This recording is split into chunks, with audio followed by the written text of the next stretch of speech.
Bonjour, je suis Sandra Lacombe et vous écoutez l'une de mes nombreuses capsules où l'on discute d'immaturité et de négligence émotionnelle. Aujourd'hui, on parle de la meilleure façon d'amener quelqu'un à voir la négligence qu'on a subie ou qu'on subit et de voir aussi l'immaturité des gens qui nous entourent, de leur toxicité. Et la première raison pourquoi il est si difficile de montrer du doigt, de pointer du doigt l'immaturité, c'est que les gens immatures s'entourent de gens qui s'abreuvent de cette immaturité. Les gens qui entourent les personnes toxiques vivent dans un grand déni.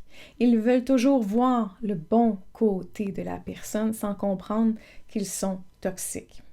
Alors, je vous donne la réponse tout de suite à la question comment fait-on pour amener quelqu'un à voir l'immaturité et la toxicité? Ne le faites pas. C'est pas vraiment possible. Les gens, les connaissances qui entourent les personnes toxiques ne voient souvent que le personnage public. Et ce qu'ils vont faire, c'est qu'ils vont idéaliser ce personnage public. Si jamais vous parlez de vos parents à vos frères et vos sœurs et qu'ils ont l'habitude d'aduler le personnage public en excusant le personnage privé, vous allez être blessé de les voir vous dénigrer. Dénigrer ce que vous ressentez et refuser d'entendre votre point de vue, votre réalité, votre vie avec cette personne. Et il y a une résistance énorme dans la société de voir la toxicité et c'est entre autres causé par les idéaux religieux. Alors cet aveuglement social de refuser l'abus tel qu'il est ne vient pas favoriser la discussion. Alors vous allez plutôt frapper un mur de béton où l'on va vous décrire comme si vous étiez hostile, ingrat, démesuré, en colère, une mauvaise personne. Tout ça parce que vous voyez clair et que vous êtes conscient de la toxicité, du narcissisme, de cette immaturité qui est présente partout presque. Alors les gens que vous espérez transformer vont simplement justifier et excuser. Ils sont des activateurs, des facilitateurs, des vecteurs pour les gens toxiques. Et ils croient qu'ils sont des modérateurs et que ce n'est qu'une simple chicane de famille ou des malentendus entre deux personnes et que vous refusez, vous, de mettre de l'eau dans votre vin. Eh bien, ce n'est pas ça, je vous le dis.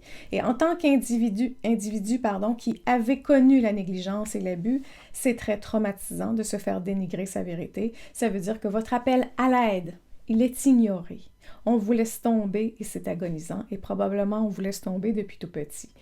Ce que j'espère que vous fassiez, c'est de laisser leur comportement parler d'eux-mêmes. Ça peut demander des années. Peut-être que même les gens ne capteront jamais cette toxicité. Et la seule façon pour eux de le voir, ce serait si un jour ils vivent l'abus et la négligence que vous avez vécu. Et je le dis, et je dis en fait si, parce que malgré tout ça, si la personne est trop absorbée par ses propres besoins, il se peut qu'elle refuse encore votre vérité. Pour elle, ce sera de l'abus. Pour vous, ce sera à cause de vous.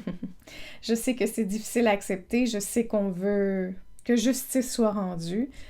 Je le sais. Mais accepter que la vie, elle est injuste. Il faut accepter ceci. Que ce que vous vivez est injuste. Oui, absolument, je vous le dis, mais vous n'êtes pas seul à vivre des moments d'injustice. Je veux que vous compreniez qu'il y a des gens qui ne changent pas. Vos parents en font peut-être partie. Votre conjoint en fait peut-être partie. Il y a de bonnes chances. Maintenant, qu'est-ce qui est bon pour vous?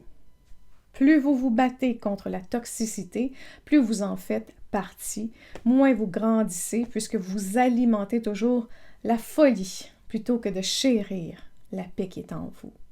Alors, laissez les gens immatures, les gens narcissiques, les gens toxiques, les gens, ce que vous voulez, là où ils sont. Laissez-les là, ensemble, inconscients. Laissez-les continuer de salir votre réputation s'il le faut. Les pauvres, ils n'ont que ça à faire, parler des autres pour se sentir supérieurs. Alors, sortez-vous de ça, trouvez un cercle d'amis sains, protégez vos enfants, protégez votre mental. Voilà. Je vous invite à vous rendre sur mon site où vous y trouverez des informations pour continuer le travail, pour continuer à remarquer ce que c'est que l'immaturité et la toxicité dans votre vie et comprendre davantage. Sur ce, je vous dis, prenez soin de vous, car tout le reste suivra.